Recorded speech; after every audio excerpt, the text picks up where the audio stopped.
inabidi uanze kujifunza kufanya.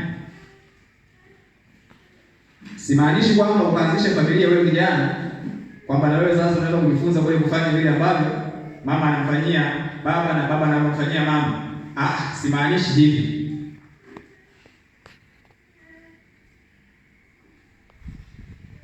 Tengeneza msingi wa maisha yako. Lazima uwe na vitega uchumi, na hivyo vinaandaliwa kuanzia sasa, ili ambavyo vitakusaidia kutimiza nini?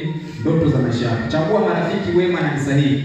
Marafiki wema, hatufahamu kuona kijana wa Kiadventista wa Sabato anakuwa na rafiki nje na wa imani yake, alafu katika hivyo wanajadili mambo ambayo yamkini pengine hayo mambo yanaweza yakakuangusha katika imani yako.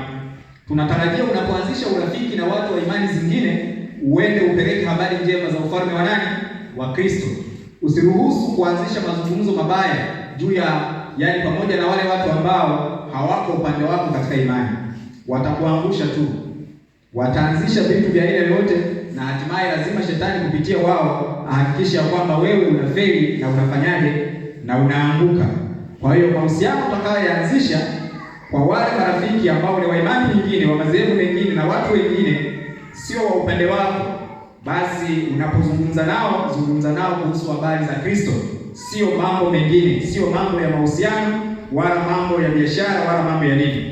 Kuhusiana mambo ya biashara na mambo ya mahusiano katika ujana wako, mahali ulipo katika imani yako, wako watu ambao ni sahihi wanaoendana na imani yako, na katika ushauri wako wazee katika hiyo sehemu uliyoko ya imani yako wanaoweza kukushauri hata kama baba yako sio wa imani yako.